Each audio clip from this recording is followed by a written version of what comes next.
Oregon Cash Flow Pro offers free money management advice to help you take control of your finances. More wealth, less debt, fast. And now here's your host, personal finance enthusiast and licensed insurance broker, James Barber. Hey folks, welcome to Oregon Cash Flow Pro.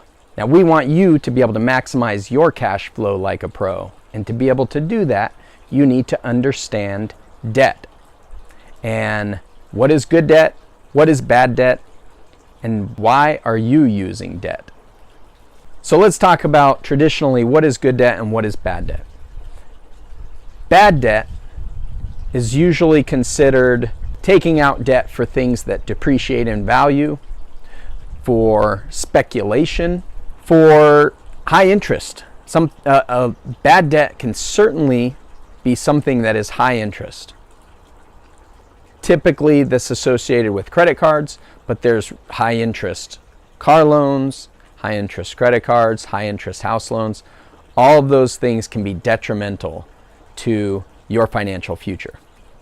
Other forms of bad debt might be if you're using debt for your basic living expenses, or if you're using it as an allowance to spend frivolously, or just to accumulate things.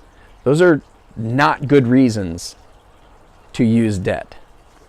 Now, good debt, on the flip side, is used for things like cash flowing assets, tangible things that tend to appreciate over time.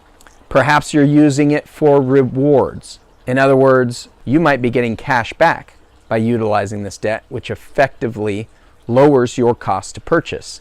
You could be using debt as an offset accounting technique.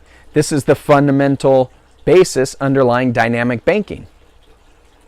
So we like that. That's good debt. The main thing is do you have a plan? And this brings us to how are you using that debt? And that really falls into two categories. You're either using it with a plan or without a plan. Typically, if you don't have a plan, we're going to consider that bad debt because you're operating on a hope and a prayer. And that is not the way to secure your financial future. That is not the way to maximize your cash flow. With a plan, if you have a plan, the good debt is definitely good debt, and sometimes you can even use what is traditionally bad debt in a way that we can consider it good. And if you watch all my videos, you'll come across different ways that we might suggest to do that. We're not going to get into that much in this video. But just remember, are you using it with a plan or without a plan? Without a plan, bad debt. With a plan, good debt. And finally, let's think about why we're using debt. If you're using debt to cover your basic living expenses, that's going to be bad debt. It means you're living beyond your means. And there's a couple of ways to tackle that. One is reduce your expenses, come back into your means. Or you can look at expanding your means. What are ways you can expand your means? You can make more money at work. You can work a side job. There's a number of different ways to tackle it. But you've got to identify the situation that you're in right now. Are you using debt to cover your basic living expenses? Bad, bad, bad. Can't stress that enough. Another thing, are you using debt to allow you to engage in frivolous spending or spending that makes you feel better? And this could be holiday spending, it could be birthday gifts, it could be comfort food, whatever the case may be. You need to know why you're engaged in this.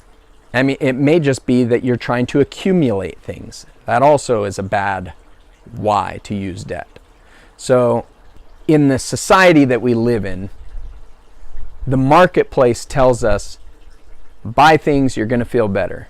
Buy things, you need this, you need that. Their goal is to part you and your money. And you need to realize that when you're engaging in spending, and especially if you're using debt to do that. But when it comes to accumulating things, we have to be really careful. Are we buying things and holding on to them when we really don't need to be? So, and this is where I have a problem, because I'm pretty frugal, and when I look at an item that I maybe am not going to be using for a while, and I have to consider what to do with that, oftentimes I think, well, I might need it in 3 to 5 years. So I have a really hard time letting that go. But what I need to do is I need to consider, what is the cost for holding on to that? I could sell the item, I could donate it to charity and take a deduction, and I can put that money that was locked up away in this depreciating item, I could put that to use until I need it. And when I do need it, then I can buy another one, or I can rent something. And who knows, at that time, there might be better products. There might be cheaper products. It might be both. They might perform better. They might save me more time in the future. It's pretty rare that things go backwards in that scenario. So it's almost always best, if you don't have an immediate need for an item, get rid of it. Recoup some of that cost, put that money to work for you, pay down debts, whatever you can do.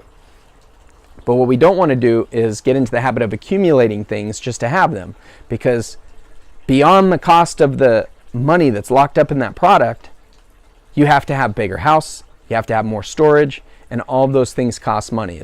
It's more expensive to heat a bigger house, it's more expensive to have bigger storage areas. So these are all the things that we need to consider when we're trying to decide, am I going to hang on to this, or am I going to let it go?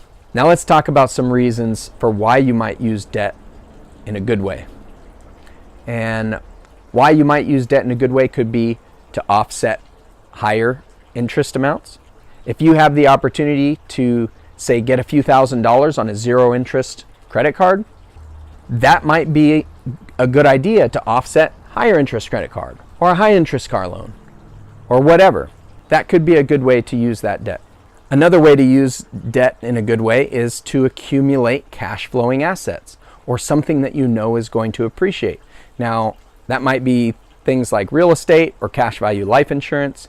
It wouldn't include things like stocks. There's a reason banks don't loan against stocks, because there's no guarantee that that stock is going to have value in the future. It could completely go away. Not a good idea typically to borrow money on something whose value could disappear overnight. Okay? Typically that's not a good strategy for using debt. And of course, another way to utilize debt in a good way is if you're using it to get rewards. So you might have a credit card that you get 3% cash back, or 1.5% cash back, or maybe you get miles. And these credit card companies allow you to borrow that money cash free as long as you pay it off each month. Technically, you're in debt. You're paying it off each month, but when it's not paid off, you're in debt. That is an excellent use of debt, as long as it's part of your plan to pay it off each month, because you can get the advantage of those rewards, and you don't have any of the negatives associated with owning that credit card. Beyond the rewards, you might get longer warranties, an easier return policy. There's a number of different things that can come along with that make it a good idea to utilize that. A lot of what this comes down to, when you're trying to make a decision on whether to use debt or not use debt, and if it's a good decision or a bad decision, a lot of it comes down to, do you have a plan for that debt? And if you have a plan for that debt and it makes sense, then it could be considered good debt. If you're going without a plan, if you're operating by the seat of your pants, most likely it's not going to be good debt. It almost doesn't matter what the underlying asset is that you're using it for. If you don't have a plan, you just don't know how it's going to affect your future. So it's a really good idea to make sure that you go into these things with a plan. Anytime you're going to utilize debt, make a plan. So thank you for joining me. Hopefully this will help you maximize your cash flow like a pro. If you have any questions or comments, put them in the section below and I will try to help you out. That is what I'm here for. Thank you for listening. Have a great day.